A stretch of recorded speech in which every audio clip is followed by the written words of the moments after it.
Chillax.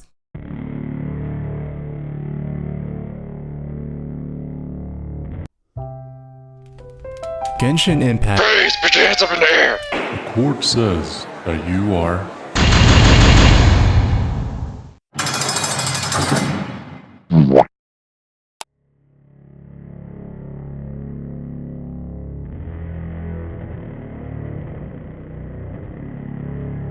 Genshin Impact has been one of the games I've still enjoyed even after pouring countless hours into. I pretty much played patch after patch, and because of that, this video isn't going to be as linear or coherent as my other ones.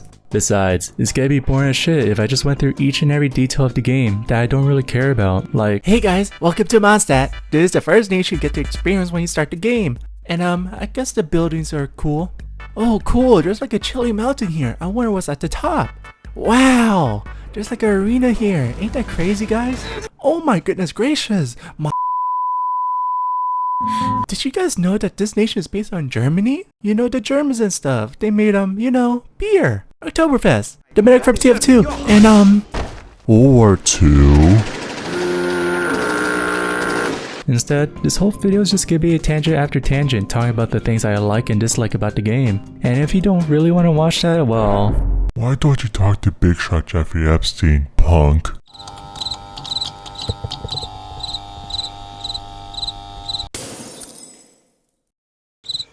Alright, first I have to get this out of the way.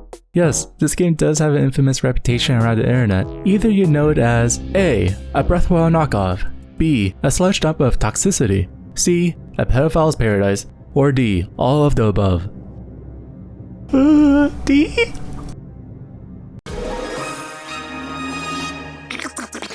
It's a shame that the game is known like this because I know damn well the game offers much more than what's being let on. Yes, there's gonna be similarities with other games. Yes, there's questionable age characters. And yes, the community can be a big stinking pile of ass. Anyway, what was I talking about again?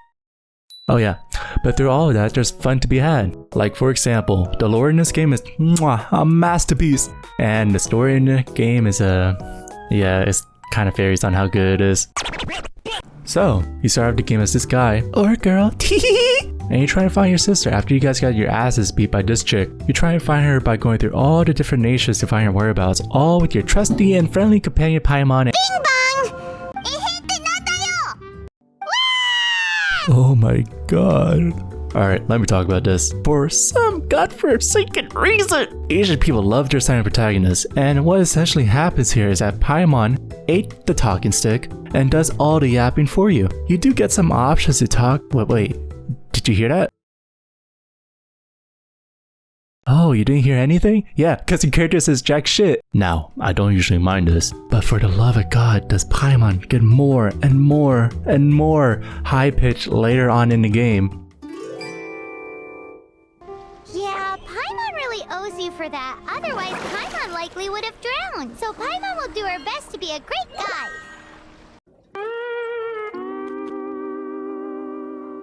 That's true. We've never captured a fungus before and wouldn't know anything about how to get them to fight. Wait a second.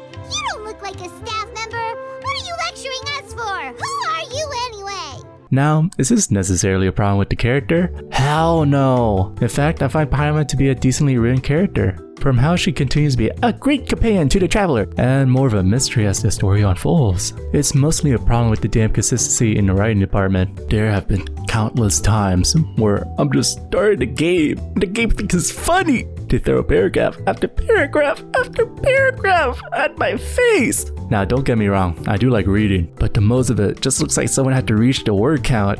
Another thing to mention is that there is a clear distinction on which quests get the voice actor treatment. It's always the main story and the companion quests that get this treatment, which is a damn shame because hell, some of the side quests in this game are miles ahead of some of the voice stories when it comes to storytelling. Oh my god, I can't believe my eyes. Alongside these side quests, you get a whole ass expansion to the map, like here's one of my favorites, Omnia.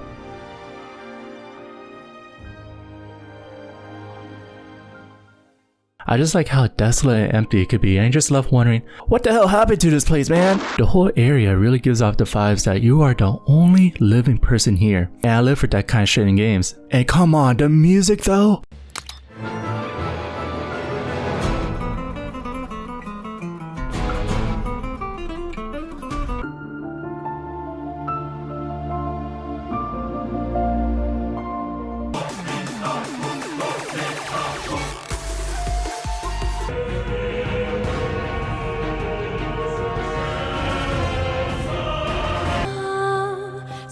Je pouvais vivre dans l'eau.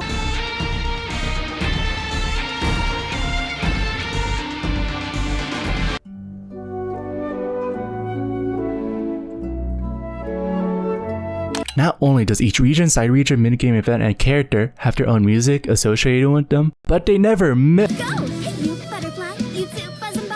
On your way to the afterlife, in the park without a fright. Oh! Watch it blaze like the universe. I'll spit my rhymes, watch it step. Hey! Woo! Yeah!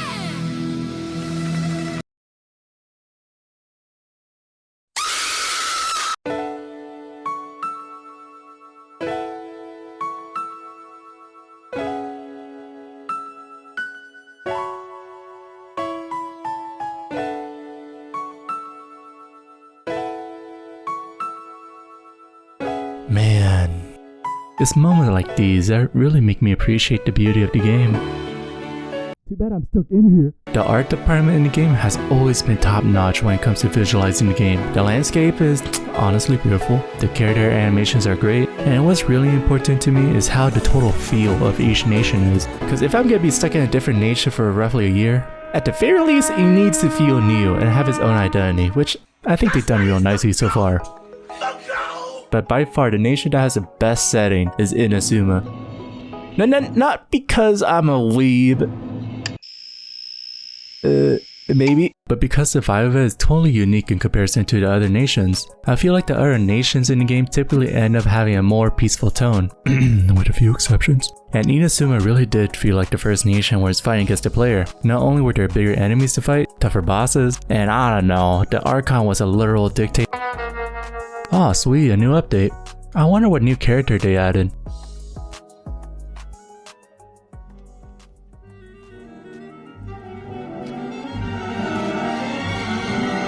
MiHoYo, the creators of the game, have a very specific vision when it comes to how players are able to get new characters in the game.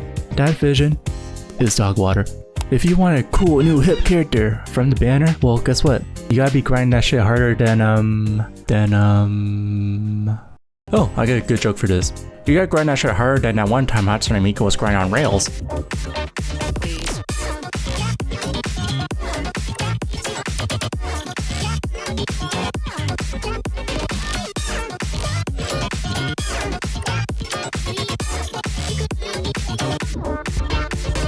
180 wishes. That is how much it takes for a person to be guaranteed a 5-star character they want. I would say people don't spend any money, aka those belonging in the BNA. I'm still trying to figure out the end part, but still do every small event can typically earn up to 60 wishes per update, while those with a little bit of dough can earn up to 90. So a character per patch. Although there is a 50-50 chance, you gotta admit a gamer derogatory that's been grinding for over a month only to not get their character must hurt. Wait, what's that sound? Alert! Alert! Prisoner 0529 is gonna glaze another corporation yet again! Alert! Alert! Characters aren't really necessary for someone to enjoy the game, and at the same time they aren't necessarily pay to win as well, cause you're just fighting against mobs and shit at the end of the day. The game mostly revolves around this pay for convenience system, as things you do with those premium characters could be replaced with simple gadgets as you progress through the game. For example, here I have Fenty in my team and he could do the skill that makes my life easier by traveling around the map. If I didn't have this character, I could just get my handy gadget, do the gimmick it requires, and basically do the same thing without me pulling for him. Pretty neat, James? While I did mostly have a mixed stance when it came to this game, overall I had a pretty great time with it. It just sucks that it's in the games that have passion and quality but are played by their greedy owners camp. Now after reaching Adventure Rank 60 last year and making this video on Genshin Impact, I can now proudly declare myself a true wizard without even having to be 30 years old. I can now prove those punks at the wizard college that I'm better than— Huh?